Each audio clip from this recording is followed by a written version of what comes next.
Hello Steelers, and welcome to this long-awaited hobby update. It's been a little while, been a couple of weeks in fact, because it was Salute weekend last weekend. Stay tuned on, I'm going to talk a little bit more about Salutes later on after I've shown you what I've actually painted over the last couple of weeks, and it's quite a lot of stuff, so we've got quite a bit to get through here, and also what I played, which is also quite a lot as well. So stick around for a bit, but there's also coming as well some exciting news about Chain of Command 2 as well, which if nothing else will be very exciting for a certain portion of my audience out there. But first of all, let's have a look at what I've painted in the last couple of weeks. As I say, I didn't do a hobby update last weekend simply because it was Salute weekend, so I was spending a lot of time getting ready for that, and and I knew I was going to be putting out the Salute report video as well, which quite a lot of people have watched and seem to have enjoyed as well, so thanks for that. So I knew there was no point trying to just put out too much stuff and just have a little break from these hobby updates. But I was able to finish off the 6 Dragoons, the Iniskillins. These guys are the last Dragoons I think I've got. There might be some more kicking about that my mate Dave Kenyon sent over to me a while back, but they're kind of really on the back burner because I've got so many British heavy cavalry at this point.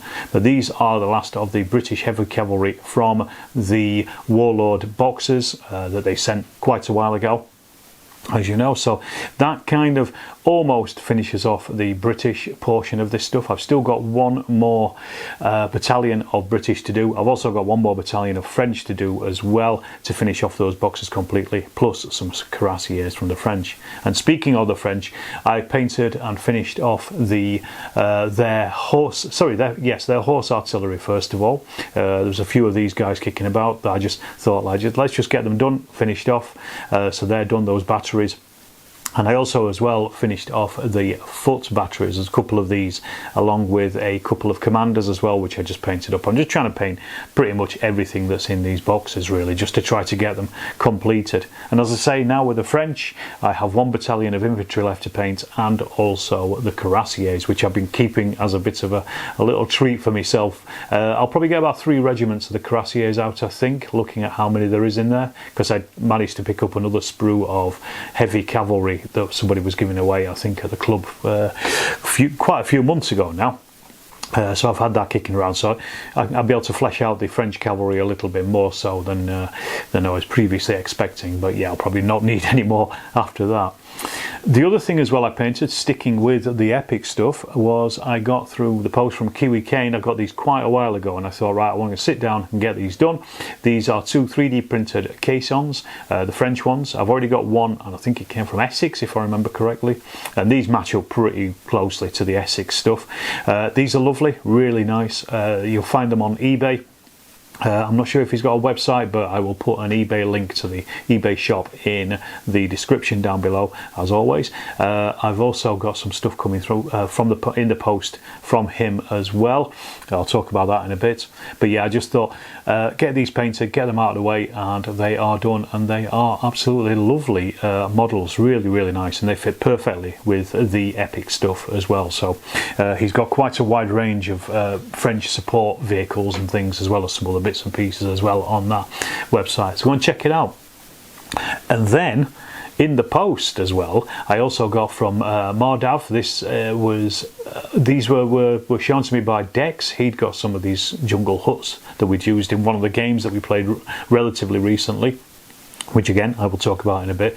He told me this guy does sets of these jungle huts, 15mm ones. You get 7 jungle huts, and they're about 20-25 quid or something like that. I thought that's a really good price, 3D printed. They're really nice. I think they are available elsewhere, these STLs at least, but I just got them printed because I don't have a 3D printer. And I painted these up, very nice. I've also done a tutorial as well on the wooden huts. So there's 5 wooden huts and then 2 Ridley tin huts basically, and I've done a tutorial for the wooden huts, a very quick one, which I'm going to put together and put that out at some point in future. That was all filmed, then it just needs writing and editing really. So yeah, the easy bit is done. It's the difficult bit that I need to look at now. But yeah, I just thought I'll just add a few more jungle huts just to my collection, just to mix it up really. I've already got quite a few from Sarissa and other places as well, but I thought, you know, it's nice to have a little variety in there, and for the price I couldn't really refuse that, could I? So in the post, as I mentioned, I'd already got the jungle huts, but I also got as well from Kiwi Kane some British limbers as well, ammunition wagons. I did actually buy some from Blue Moon and painted them. You may remember from a couple of weeks ago, and these are really nice, but they are, I think, just slightly too big for the epic scale stuff. They're marketed as 15mm, but I think they're probably more likely 18mm if I'm looking at them. So what I'm going to do is I'm probably going to sell those on eBay and then just paint up the ammunition wagons that I got from the 3D printed ones and use those as caissons for the British. But yeah, lovely stuff, really nice. And I'm now looking at his Prussian stuff as well for the supports when I finally get round to starting those Prussians, which fingers crossed won't be very long. Game wise, I'm currently in the middle of 2 weeks holiday, but I took a couple of days off before the holiday started because I just had some time off in lieu to take. So I was actually off from previous Thursday, and on the Thursday I went a bit Chain of Command mad. I ended up playing 3 games of Chain of Command in the day. 2 of them I've filmed. I've started the Jitra campaign, the Driving Charge campaign once again. I'm playing through it as the PSC and basically for the channel. So I filmed the first 2 games of that. The first one was the Probe at Changlun, which Dex and I had played when we played the scenarios. We played the campaign, must be almost a year or so ago now, I think, probably a little bit later, but thereabouts. But I thought I've always wanted to do this for the channel. So we started it, and obviously I took lessons learned from the game that I played against Dex. I'll not tell you the outcome, but I think I mentioned it on some of the recent posts that I put out on the shorts and things. But that is currently being edited at the moment, and that will come out when it comes out. I don't know when, I don't know where, but it will come out at some point. And then I was able to, in the afternoon, play the second scenario, or actually it's the third scenario of the campaign, but it was a second scenario because the Japanese were able to push on into the third scenario quicker than they would have done normally. And this was the Gurkhas at Asun, so I played that through as well, and again, that is currently in the editing suite at the moment as we speak, so that's something I'm working on. But again, will come along at some point in future, so just keep your eyes out for that. And then, because I said I've got a couple of weeks off work, I've got another week off next week. I'm hoping to get another couple of scenarios from the PSC put in, filmed at least over the next week or so. So I'm going to try to complete the entire campaign if I can maybe in the next week. I don't know if I'll do it in the entire week, but at least I'll have a good stab at it, and it'll be ready to film the last episode of it at some point when I get a chance to.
So as I said, because I played 3 Chain of Command games on that day, on Thursday, I went down to the club and Dex had set up his fantastic 1941 Philippines probe game that he's been working on as a scenario and possibly a pie-sized campaign as well at some point. He's just been thinking about it.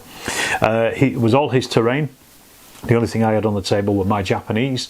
It was really interesting because he was using Philippine forces. Very different to what we've used before, similar in some ways to the Indians in that they were, you know, almost irregular troops, but they really put up a good stiff defence, and it was a really interesting game as well. I was able to get across the bridge. The only way you could do it was to cross the bridge. We were using Chain of Command version 2 as well, so some of the outcomes of the scenarios obviously had to be tied into that as well. So the objectives and things, the probe, you have to do various different things to what you do in the Chain of Command 1, for example. Yeah, we had quite a few bouts of close assault, which the Japanese won every single one of, despite the absolute overwhelming force of Philippine troops in at least one of them. I think he sent in 2 sections basically, and the Japanese knocked both of them back. It was a really lucky outcome for the Japanese. But yeah, I managed to get some troops off the table, captured his jumping off points, and did win the game. But it was very nail-biting, even, you know, from the point of view as a victor, as is how it should be in Chain of Command, I think, and you know how most games of it turn out. So yeah, basically 3 games of Chain of Command in a day. And speaking of Chain of Command as well, last week, very excitingly, Richard sent out the proofreading copy of the rules to us playtesters. Now, he's had somebody doing the copy reading for a few weeks at this point, but he just wanted a few more eyes on it, and he sent it all out to us as a PDF. It is, I think it's something like 99% finished at this point, and he just wanted us to go through and see if there was anything we could spot. So I've been kind of working my way through that document and just looking at, just seeing if there was anything that I could see, typos, things that needed further explanation, that kind of stuff, and then just emailing him with suggestions here and there. And I think he's fixing this stuff as we go along. So there's quite a few of us with our eyes on this document at this point, I think. It's a nice, easy way of doing it. But what this also means is, I spoke to Richard last week, and I said, am I able to make a video about this with some, you know, minor spoilers, reveals, and things of the PDF itself? And he was more than happy for me to do that. So what I'm currently doing is I'm waiting at the moment for Docs Direct to send through a hard copy of it. I thought I'll get it printed because I can read it easier anyway when it's printed, and also I can show it better on a video as well for these purposes. Obviously, the document that I'm going to have will not be 100% finished, but it is at the moment, as Richard has already announced, will be available. The hard copies are going to be available, you know, fingers crossed for everything, at Partisan on the 17th. And then I think it's going to be widely available. All the pre-orders will go out then, and then it will be widely available from, I think he said, the 27th of March. So that's a big news on Chain of Command. As I say, I'm going to make a video about what to expect, you know, what the document will look like in its mostly finished form, and I'm going to put that out at some point, hopefully next week. So I'll record it over the week and I will put it out, and you'll get at least a glimpse, an early glimpse of what the rules look like. And I also want to talk about some of the changes as well, some of the more specific changes and things.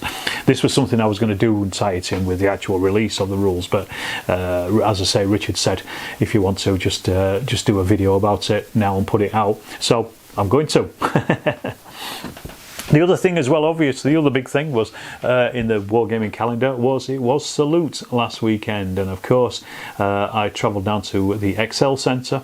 By now I'm fairly sure you will have seen the Salute reports video, and there's tons of other people who have already done up their roundups as well of Salute, various things that they've seen, various things that they bought, showed you the goodie bags that they've got. So I'm not going to repeat that, there's not much point. There's plenty of other channels out there that are already doing that.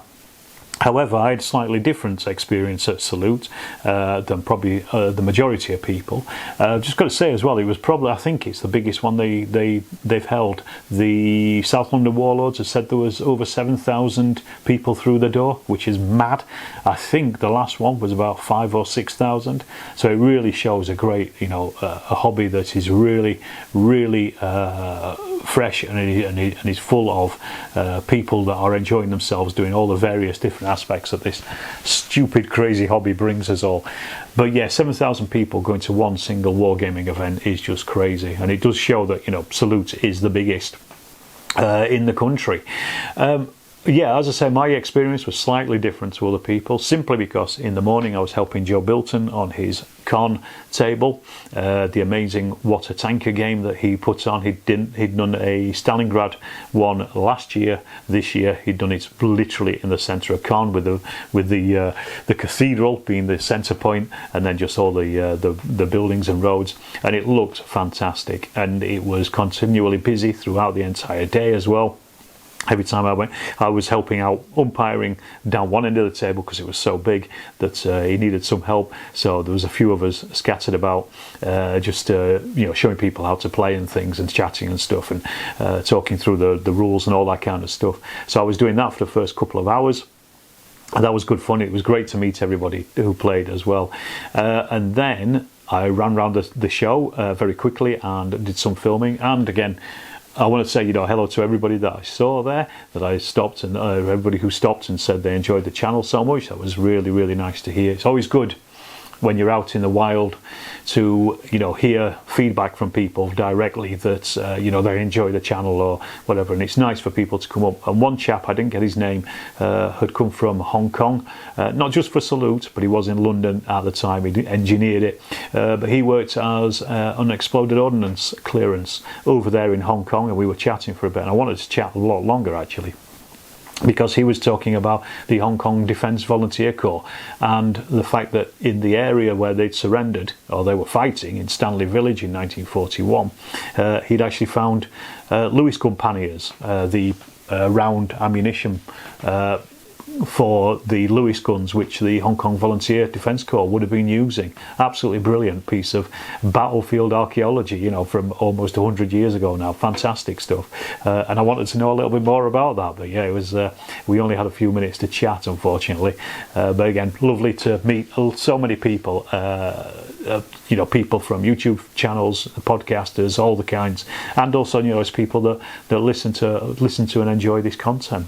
And then in the afternoon I was on the Hobby Heroes panel. This was meant to be with Peachy, Chris Peach I think he's called, but he wasn't available because he'd been stuck in traffic. There was quite a few people who had traffic problems actually I've spoken to. Also had Louise from Rogue Hobbies as well, Kerry from Kerry Does Hobbying, and Rob from the Jugs podcast, but we had Andy standing as well, I think, from the Mediocre Painter. So it was quite an interesting mix in that I was literally the only historical wargamer on the panel. I did feel a little bit odd man out, I've got to say, but I think I held my own, and I gave a good account of historical wargaming and you know, my place in that, and you know, we had some audience questions and things as well throughout it. I think it's on for about an hour or so. Apparently it has been recorded by, I think it's a channel called Pazoots. Go and check them out. Again, I'll put a link for them in the description down below. It's a small channel that's only just started really for that, literally for that recording of the Salute show. So go and check them out, give them a subscribe if you fancy it. And yeah, I think they're going to be bringing out the recordings of those panels. So once that comes out, I'll let you know, and I'll obviously share it on my channel and also my various social media feeds as well, so you can watch that back at some point in future. So yeah, that was my Salute. It was excellent as always, absolutely knackering as always. Huge amount of people there. It just never seemed to thin out really, even towards the end of the day where you'd expect it to be quite quiet. It was still pretty busy. People were still buying stuff, people were still playing stuff as well. So yes, it was non-stop, and it was quite a long day for me as well, starting at basically getting on the train at 6:20 and not getting home till I think it was nearly 10 o'clock because there were delays on the line and things. So yeah, a long day, but well worth it. And as I say, you know, thanks for everybody who's watched the show report video. It is up on the channel. Go and check it out. And it's I try to cover as many of the tables as possible. Obviously, it's almost impossible to get around every single one of them because there's so much, but I got as much as I could in the end. All right, I will leave it to that as always. If you haven't subscribed to the channel, please do. If you've enjoyed this, please give it a like. Leave me a comment as well. Let me know what you think of what I've been up to for the last couple of weeks. And I will see you in the next Storm of Steel video.